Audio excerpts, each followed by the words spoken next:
Olá, hoje é terça-feira, 5 de janeiro de 2021, ano novo,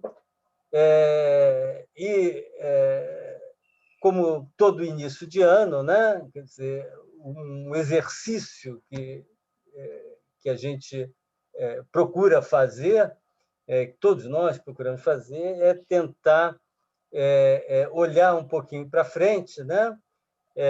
E, a partir deste ponto de observação em que nos encontramos, tentar pensar o que pode acontecer, no nosso caso aqui, o que pode acontecer na economia. Então, nesse podcast de hoje, vamos procurar assim, ver quais são as primeiras impressões aqui do grupo a respeito do cenário para 2021 para a economia brasileira. Eu queria, só assim, a título de introdução, destacar dois pontos, duas questões que podem, digamos assim, que vão estar influenciando a economia em 2021 e que tem a ver com análises que a gente vem fazendo ao longo do ano passado.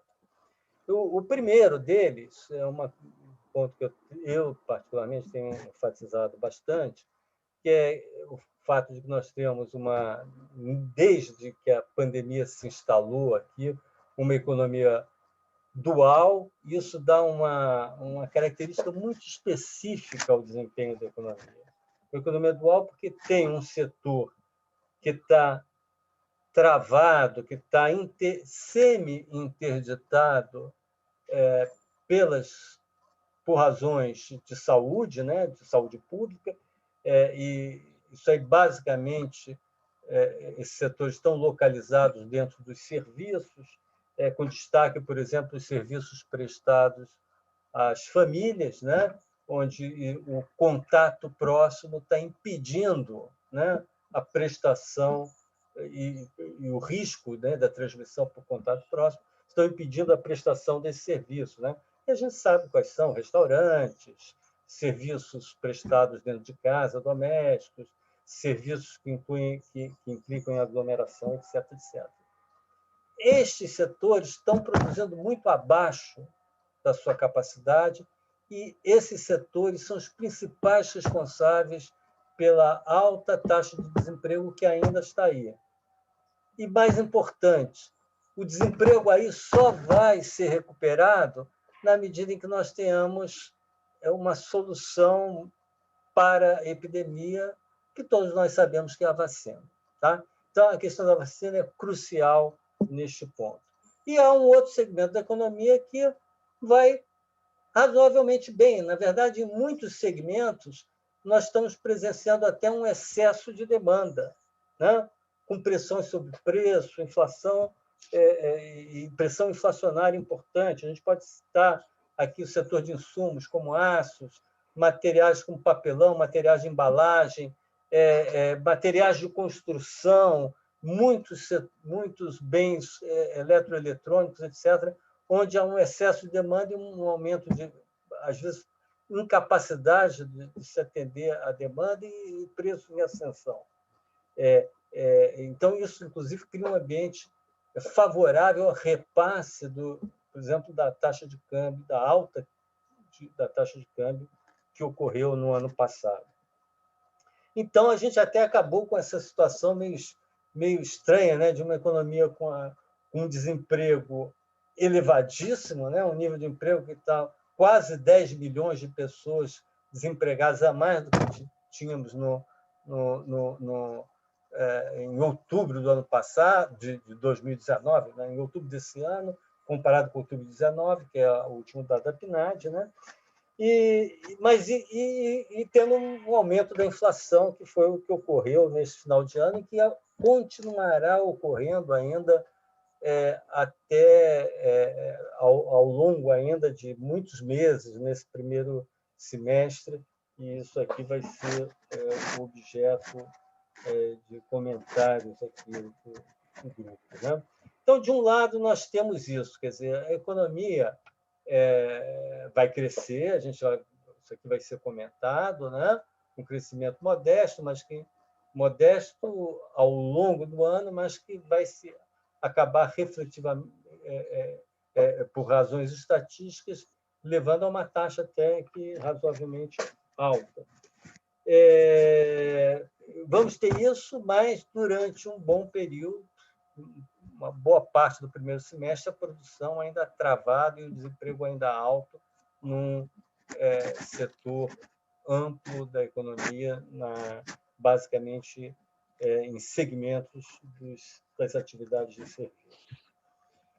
Então, esse é um primeiro, digamos assim, é algo que a gente vai observar nesse ano. A outra questão relevante é também uma questão sobre a qual nós nos debruçamos e discutimos aqui longamente durante o ano passado, que é a questão fiscal, né?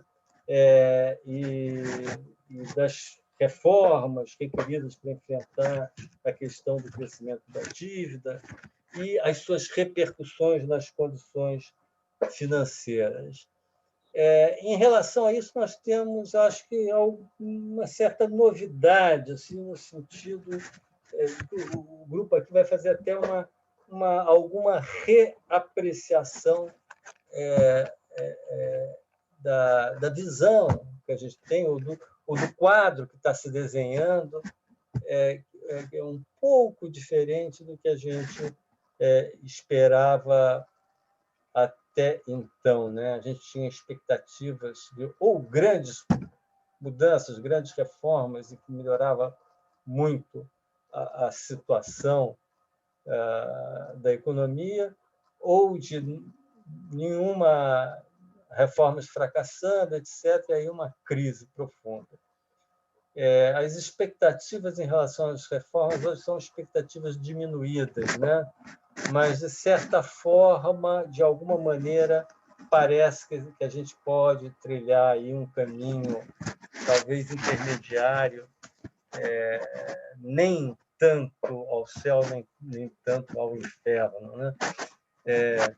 Então, feitas essas considerações aqui iniciais, eu gostaria de ouvir aqui os nossos colegas do Grupo de Conjuntura a respeito do como eles estão vendo aí, a partir de hoje, né, esse cenário para o ano de 2021, para a economia brasileira. Bom, eu vou destacar alguns aspectos específicos da situação atual da economia brasileira nesse início de ano, que nos dão elementos para pensar o que pode acontecer em 2021.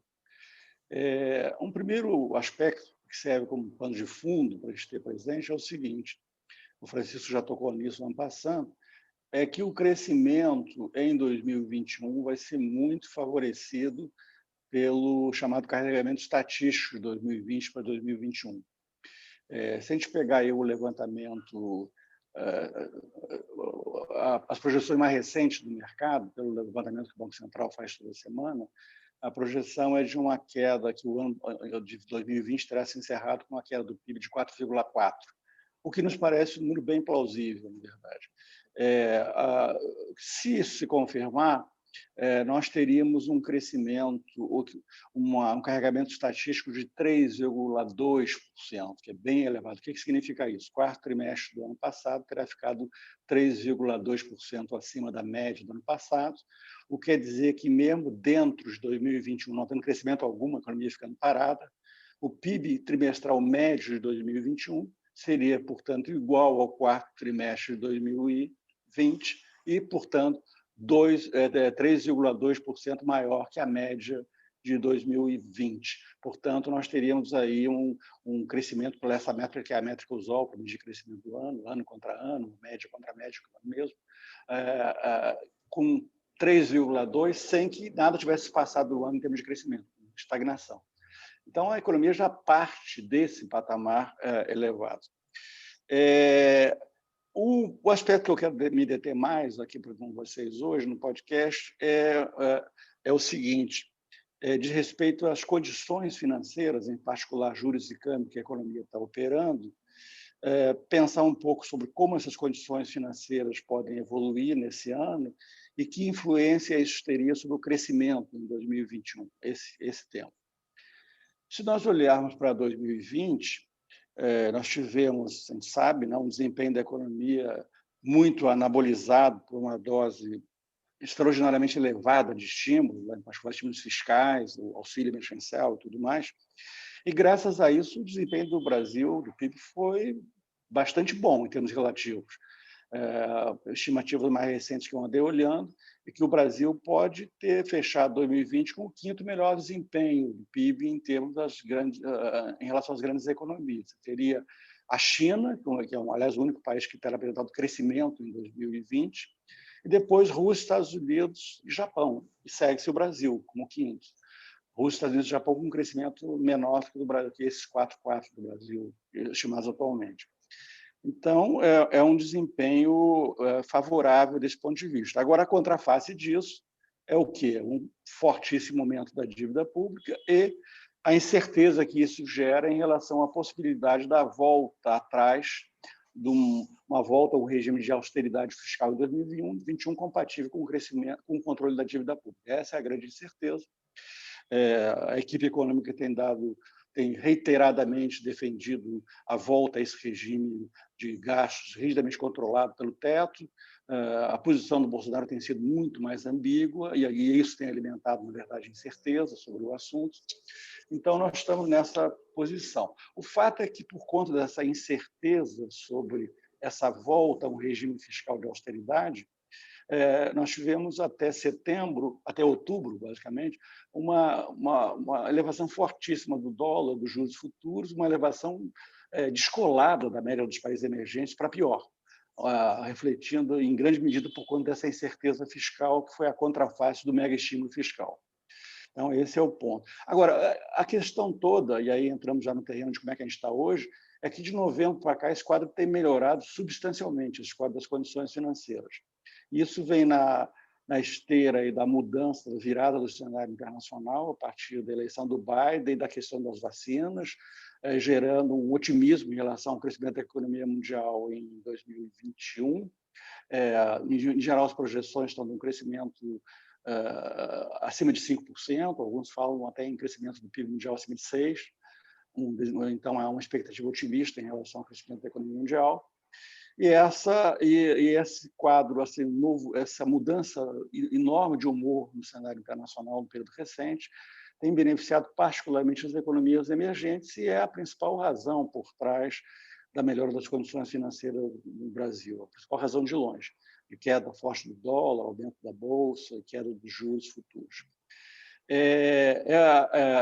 Então, houve uma correção, mas é uma correção forte, mas parcial das condições financeiras. A gente ainda continua com condições financeiras, juros, a inclinação da curva de juros e câmbio e tal, piores do que a média dos emergentes, porque a incerteza fiscal desapareceu, ela está aí. No caso específico dos juros futuros, que caíram de forma significativa também no período recente, e essa é a variável, aliás, mais sensível à incerteza fiscal, também houve um fator doméstico que contribuiu. O fator doméstico foi o governo ter decidido não prorrogar o auxílio emergencial nesse início de ano, e o fato também de que estamos vivendo uma trégua do ponto de vista da questão política, da questão fiscal, à espera da retomada dos trabalhos do Congresso em fevereiro, onde tudo será retomado, a discussão do orçamento e da PEC de ajuste fiscal e tudo mais. Então, estamos vendo um período de trégua e o grande temor de uma prorrogação do auxílio sem respaldo de medidas fiscais que, de algum modo, compensasse, no ponto de vista das expectativas, o efeito negativo de mais gastos e mais dívida pública, esse não houve. Se nós olharmos para os juros futuros,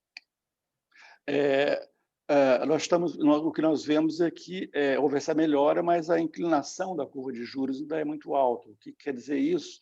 Nós temos uma distância muito grande ainda entre os juros longos, tipo 10 anos, e a taxa Selic, e isso é um indicador de baixa previsibilidade da economia, o que afeta principalmente uma variável que é chave para o PIB potencial nos próximos anos, que é a taxa de investimentos. Então, nós temos um comportamento dos juros ainda muito desfavorável, em particular para essa variável investimento. Agora, se a gente olha os juros futuros mais curtos, até 3 anos, e que são os juros mais relevantes para o comportamento do PIB no curto prazo, aí o quadro é diferente. Nós temos juros que nos parecem, embora envolvendo prêmios de risco também, por causa da incerteza fiscal, nos parecem compatíveis com um desempenho razoável da economia no curto prazo. Então, seria um desempenho fatalmente muito dependente do consumo das famílias, dado que a contribuição de investimento ainda seria relativamente modesta face ao que ocorreu em outras retomadas. Então, esse é o quadro que a gente tem. Os juros, por exemplo, de 1 ano, para pegar um exemplo desses juros mais curtos, estão em 2,8, quer dizer que está se precificando no mercado financeiro uma Selic média em 2021 de 2,8, que é um juro negativo, que é uma coisa que a gente não costuma ter no Brasil. Juro negativo em relação à meta de inflação para esse ano, que é 3,75, e mesmo negativo em relação às projeções mais usuais de inflação, que estão em 3,4, mais ou menos. É um juro negativo, que é, obviamente, uma coisa positiva para a atividade econômica. A questão que se coloca em relação aos juros futuros, e aí a taxa eu queria explorar aqui mais agora no final, a questão que se coloca em relação aos juros futuros e ao comportamento do câmbio, na verdade, câmbio e juros futuros costumam caminhar em direções parecidas, na verdade. A questão que se coloca é se essas condições financeiras atuais, que passaram por essa melhora relevante de novembro para cá, se elas são sustentáveis, na verdade, essa é a questão. O que esses juros futuros e tudo mais, o câmbio, estão precificando, afinal? Será que eles estão precificando que o governo vai manter rigidamente o teto dos gastos? Muitos acham que é isso que está sendo precificado. Se for, não me parece que é isso que está sendo precificado, mas se eu estiver enganado, e se for isso que está sendo precificado, aí há motivos para preocupação, porque há grande chance, na nossa opinião, aí não falando não só minha, mas do grupo, do teto não poder ser mantido rigidamente. Então, nesse caso, se as condições financeiras atuais estiverem precificando teto rigidamente mantido, e isso não vai ocorrer, como achamos que não vai ocorrer, aí teríamos um risco de uma piora nas condições financeiras nos próximos meses, que teria impacto negativo sobre a inflação e o crescimento da economia. Então, isso que a gente tem que analisar. A nossa preocupação em relação à questão, a maneira como a gente está vendo o que vai acontecer a partir da retomada dos trabalhos no Congresso, que vão ser basicamente 2 temas dominantes, né? A definição, afinal, do que é o orçamento para 2021 e o destino da PEC de ajuste fiscal, a chamada PEC emergencial, que é o que deve ser a primeira a ser apreciada. A minha visão é que, em relação a esses 2 aspectos, eu acho que vão sair resultados que não são exatamente o que os defensores, os que acham que tudo depende do teto ser mantido rigidamente, que acham que não há espaço nenhum para a flexibilização do teto, veriam com muita preocupação, que é o seguinte: eu acho que há uma grande chance o Congresso definir, de alguma maneira, algum artifício legal para créditos extraordinários, extrateto, porque acho que a Margarida pode comentar um pouco isso, o orçamento está muito comprimido. Eu acho que a gota d'água nesse processo de dificuldade para manter o teto, tal como está esse ano, é o aumento do salário mínimo. Quando o orçamento foi enviado no final de agosto, a previsão era de um salário mínimo de 1.067, ele foi definido agora em 1.100, um impacto muito forte nas despesas, que já estavam muito comprimidas. Então, por esse lado, é muito difícil manter o teto dos gastos. Sem contar que tudo indica que vai haver uma forte pressão política. Só para a gente ter uma sensibilidade para a importância desse argumento, quer dizer, em relação à época do orçamento para agora, são R$ 33 a mais no salário mínimo, né? Cada real a mais, ele tem que impacto 355 milhões de reais. Então, é um aumento grande. Dá uns 10 bilhões, é uma coisa dessa ordem. É uma coisa dessa ordem. Então, a gente já tinha despesas discricionárias que estavam no osso, na versão original do orçamento, o salário mínimo de 1.067, estava em 92 bilhões, e agora vão ser muito menores do que isso. Então, isso é uma questão. A outra questão é que, de pressão sobre o teto, além dessa, do aumento do salário mínimo muito acima do que estava esperando até poucos meses atrás, por conta, na verdade, do aumento do INPC, que é o indexador do salário mínimo. A outra questão, eu estava falando da questão do teto, né? A outra fonte de pressão sobre o teto. A outra pressão sobre o teto, óbvia, é a pressão para se reintroduzir algum tipo de auxílio emergencial, redimensionado, obviamente, transitório, obviamente, para ser compatível com a manutenção formal do regime de teto, mas vai ser uma pressão provavelmente forte, política, inclusive porque os dados da PNAD mostram que a população ocupada está muito abaixo do que era pré-pandemia, a massa de rendimento do trabalho efetivamente recebida é muito abaixo. Então, essa súbita supressão do auxílio vai ser muito complicada econômica, social e politicamente. Então, por todas essas razões, é muito improvável que se pense que o teto será mantido rigidamente sem despesas, sem que créditos extraordinários para despesas extrateto. Como vai ser feito legalmente isso, a ver, mas eu acho que caminhamos para isso. Outro ponto é que, em relação à PEC do ajuste fiscal, o mais provável é que seja uma coisa bem aguada, que nada de relevante em termos de ajuste fiscal se refira, que seja aprovado, se refira a ajuste fiscal dentro desse ano 2021, seja mais uma sinalização de ajuste para 2022. Então, esse é o desfecho mais provável no Congresso, tanto da PEC quanto da questão do respeitar rigidamente o teto ou não. A questão é como o mercado financeiro vai reagir a isso. Quer dizer, até um tempo, eu retomaria, eu não quero me alongar muito nisso, posso deixar para a semana que vem.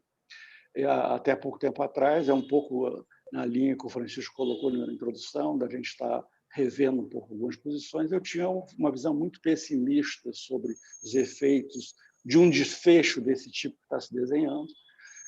Hoje tenho menos. Eu acho que, inclusive, esse desfecho já está em boa medida precificado. Eu acho que, se de fato o mercado estivesse apostando na manutenção rígida do teto, o dólar estaria muito mais baixo e os juros futuros muito mais baixos do que estão. Eu acho que eles já estão precificando esse cenário. Eu acho que eles não vão ser surpreendidos por esses desfechos que eu estou enunciando aqui. Então, é por isso que eu acho que não vejo por aí um grande problema. Claro que existe o risco, sempre existe, do desfecho no Congresso ser uma solução muito mal recebida do ponto de vista fiscal. Esse risco não está fora de questão, só não acho mais provável.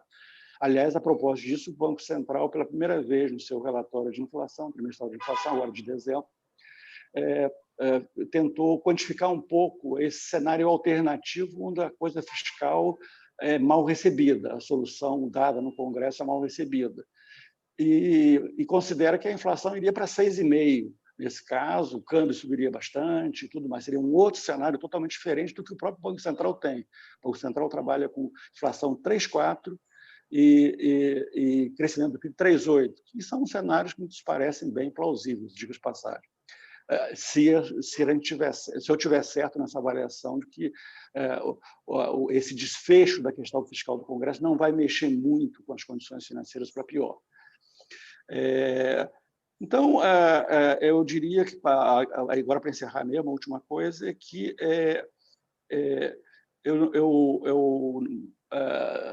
se eu estiver correto nessa avaliação sobre como é que as suas condições financeiras vão evoluir a partir do desfecho das negociações no Congresso, do orçamento e da PEC do ajuste, eu acho que, na verdade, o risco maior para a economia não viria daí, mas ainda da questão da pandemia. Então, a gente tem que ver, toda a questão vai ser a que ritmo vai se processar a vacinação no país e qual vai ser a percepção ao longo do ano, o tempo necessário para o país ir normalizando a atividade econômica, em particular serviço, que é crucial para a questão do mercado de trabalho, por exemplo.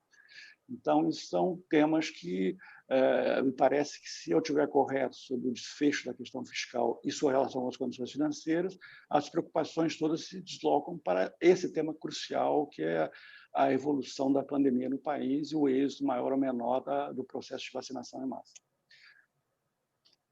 Então, ficaria por aqui. Eu gostaria de colocar algumas questões aí em relação ao que o Caio já colocou, né? Que tudo isso é muito frustrante, né? Porque, na verdade, o que a gente está colocando aqui para vocês agora é que, eventualmente, nesse ano que está entrando, a gente até vai conseguir crescer aí 3,5%, 3,8%, né? Porque as condições financeiras vão estar um pouco mergulhadas aí nesse ambiente internacional de muito maior liquidez, mais otimismo, e a vacinação, a luta contra esse leão feroz que foi o coronavírus. Agora, é decepcionante porque, de fato, essa questão do fiscal, ela não vai estar nem um pouco resolvida, como o Caio colocou. Qualquer coisa que o Congresso aprove, a gente acha que vai ser aguado, ou seja, nenhum ajuste fiscal estrutural, vai ser basicamente em cima de um não aumento do salário do funcionário. A gente tem que pensar algumas questões a médio e longo prazo, né? Nós temos 3 despesas no orçamento, que são INSS, pessoal e BPC, o benefício da prestação continuada, que é a lei do idoso, que consomem 70% da despesa primária. E esse número, em 2021, vai ser um pouquinho maior. Por quê? Porque a despesa com o INSS ainda cresce acima do teto do gasto. Então, está ganhando participação relativa por alguns anos, por conta da reforma da Previdência. Nós temos regras de transição, então os efeitos maiores da reforma vão ser sentidos daqui a 2, 3, 4 anos, né? Então, é lamentável, embora a gente considere hoje que a economia brasileira, este ano, vai conseguir crescer aí um pouquinho, né? 3,5%, 3,8%, tem um carregamento estatístico muito significativo, mas o problema fiscal está aí. Está aí e a gente não enfrentou, então, eventualmente, a gente vai sair desse governo em 2022 com o mesmo problema. Insisto, um país que tem 3 despesas que consomem 70% das suas despesas primárias não tem política fiscal, não tem. Está tudo comprometido, onde 30% das despesas incluem todas as demais despesas que a sociedade quer o tempo todo. Saúde, educação, investimento. O investimento está no osso. Então, é um problema gravíssimo que a gente só está adiando, né? Infelizmente, tem sido assim no Brasil. A gente não está fazendo escolhas, que era o que a gente deveria começar a fazer. Esse é o meu recado. Margarida, eu concordo totalmente. E a incerteza fiscal, ela tem um custo muito grande, no sentido de que afeta a taxa de investimento, o investimento na economia e, portanto, a taxa de investimento em relação ao PIB, comprometendo o PIB potencial. Então, a gente pode ter a gente tem um cenário de curto prazo onde mantemos a cabeça fora d'água, um crescimento que, na verdade, o crescimento é quase uma estagnação, ele é um crescimento por uma herança estatística do ano passado. E a gente mantém esse quadro e tal, mas o investimento provavelmente vai crescer. O padrão das retomadas anteriores era sempre o investimento disparando, crescendo muito mais do que o PIB. A gente deve observar agora o investimento crescendo em linha com o PIB. Enquanto a gente não faz nenhuma mexida nessas despesas obrigatórias que a gente tinha que fazer, e a gente não faz, cada ano que passa é pior. Por quê? Porque a despesa obrigatória, que hoje representa 94% da despesa primária, 73% dessa despesa tem cláusulas próprias de indexação.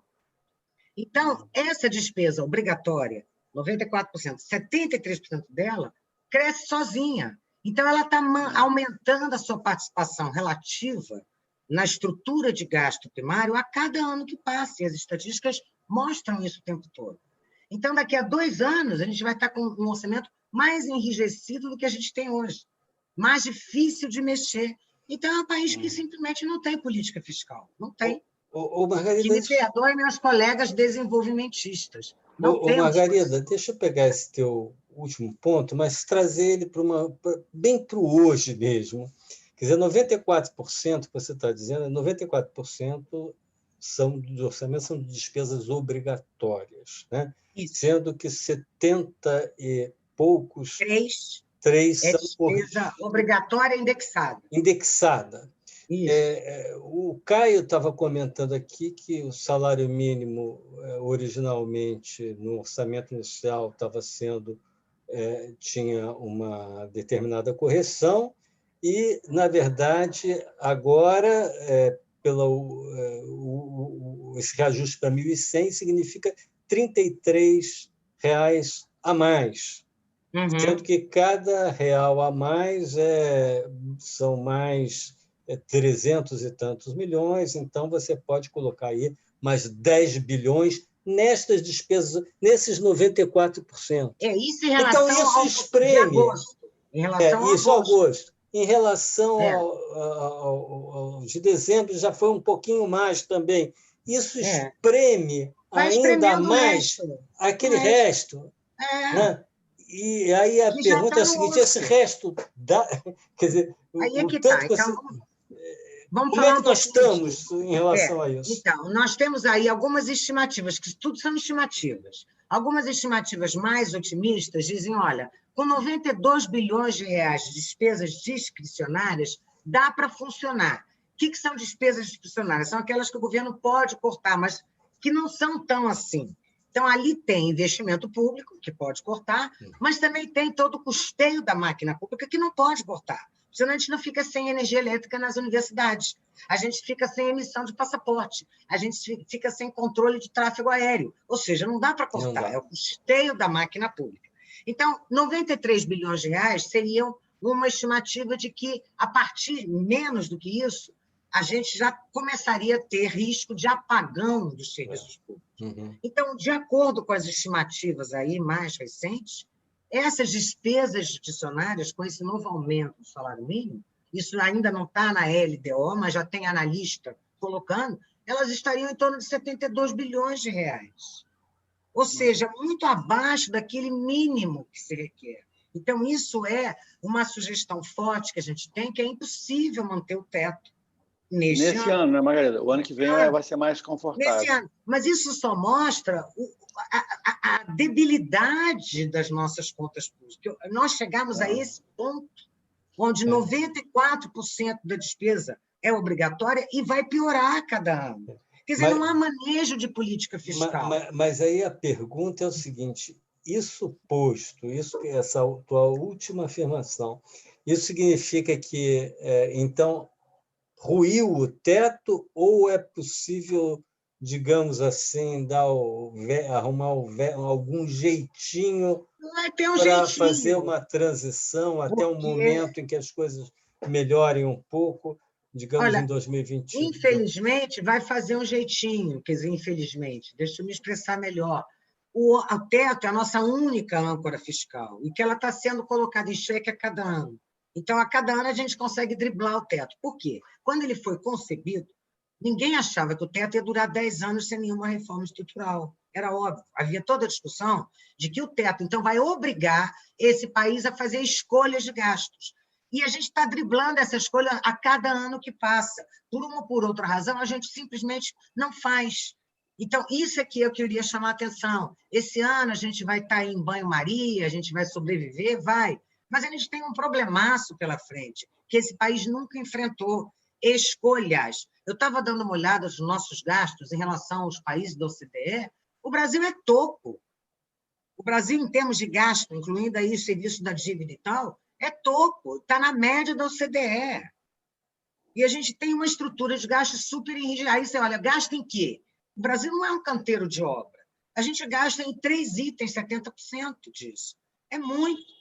É algo que não se sustenta. Infelizmente, a gente sabe disso, os números mostram isso, e é uma realidade que a gente, a cada ano, está sendo jogada para enfrentá-la, e a gente meio que foge. Né? Mas então, agora, nesse ano, a gente vai conseguir empurrar, a gente vai empurrar ter algum jeitinho do Congresso, vai ter algum jeitinho. Com a barriga. Porque até para eliminar o teto do gasto exige mobilização, que eu não vejo para esse ano. Você tem que fazer uma outra PEC, então não é assim, né? Então vai ter algum jeitinho que vão dar. E outro jeitinho, entre aspas, mas aí dado pela inflação, vai ser para o ano que vem. Para o ano que vem 2022 que vai vai ser ser mais bom, fácil, então é jeitinho em cima de jeitinho. porque o teto é corrigido pela inflação de 12 meses encerrados em junho.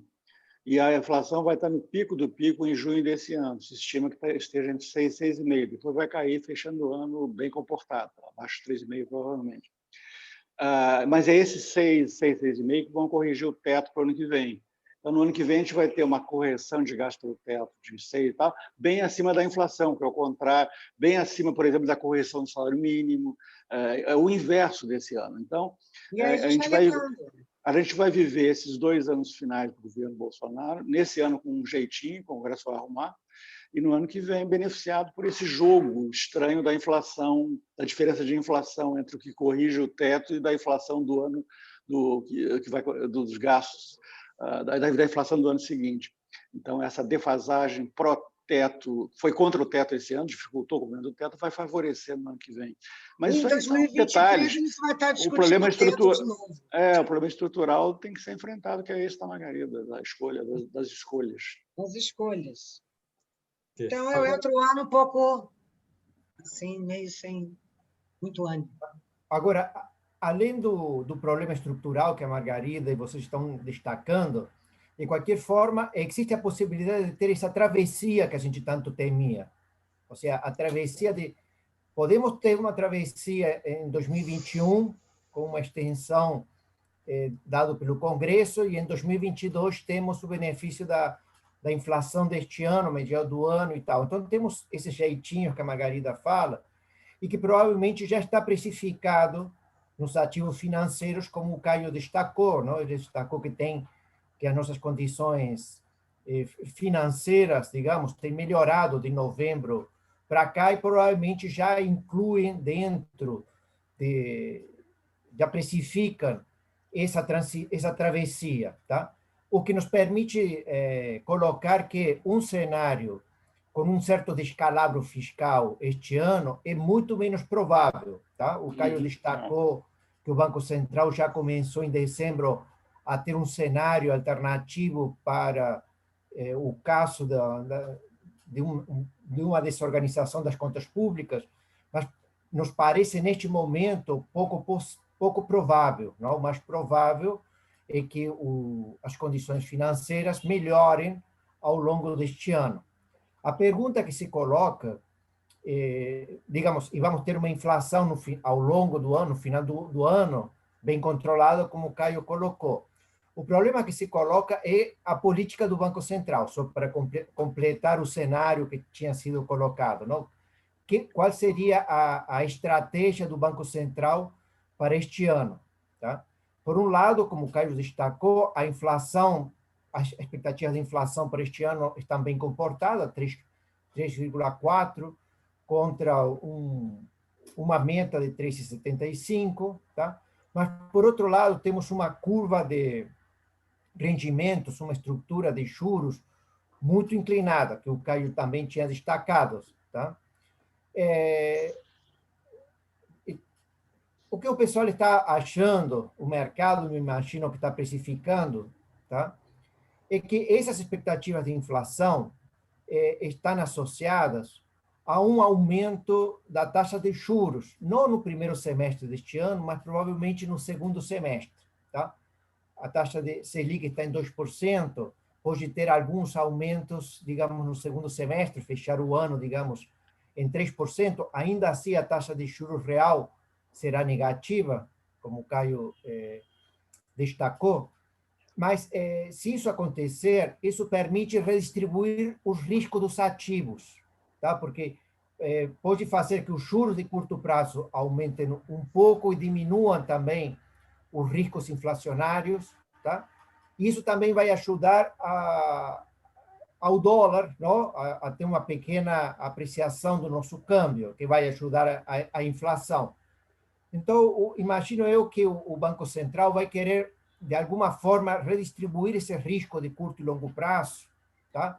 Tornar a curva de rendimentos um pouquinho mais horizontal, menos inclinada, aumentando os juros. Tá? Isso também ajuda a reduzir alguns prêmios de risco de longo prazo. Tá? Então, se esse for o cenário do Banco Central, digamos, suavizar os juros, não, ou seja, não deixar os juros curtos tão abaixo dos juros longos, tão inclinada a curva de rendimento, e ele começar a ter aumento no segundo semestre, em algum momento deste primeiro semestre, ele vai ter que mudar sua orientação futura, não? O forward guidance, porque ele tinha anunciado de que manteria os juros baixos durante um tempo prolongado. Tá? Em algum momento, o Banco Central tem uma reunião agora, dia 20 de janeiro. Provavelmente não é um bom momento ainda para mudar a orientação futura.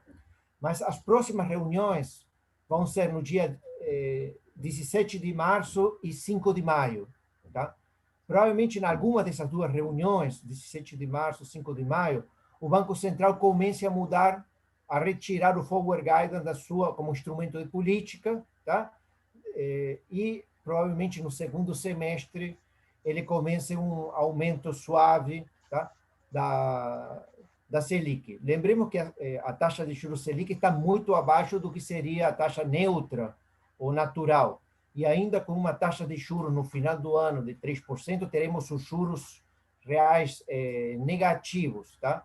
Mas isso ajudaria o mercado financeiro e as condições financeiras em geral, não, a reduzir essa inclinação dos juros futuros, tá? Reduzindo os prêmios de juros, os prêmios a termo dos juros mais longos.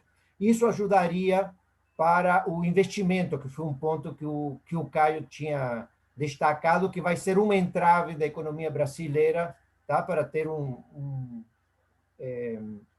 crescimento mais sustentado. Tá? Então, em princípio, digamos, essa pode ser resumindo a estratégia do Banco Central. Nas reuniões de março ou maio, mudar o forward guidance e, no começo do segundo semestre, começar um aumento suave da taxa de juros, Selic. Bom, eu acho que eu vou fechar esse nosso podcast de hoje aqui com uma imagem futebolística, né? No Brasil as coisas muitas vezes terminam em futebol, dizendo que quando aqui as perspectivas aqui que nós traçamos para a economia brasileira significa que a gente não vai fazer o gol que nós gostaríamos de fazer, mas também não vamos tomar o gol que a gente temia, né, que pudesse tomar. Vamos continuar driblando as dificuldades e deixando o final desta partida para o futuro. Se vocês concordam, seria isso. Vamos continuar acompanhando essa partida nos próximos episódios desse podcast. Até a próxima terça-feira com mais um podcast do Grupo de Conjuntura.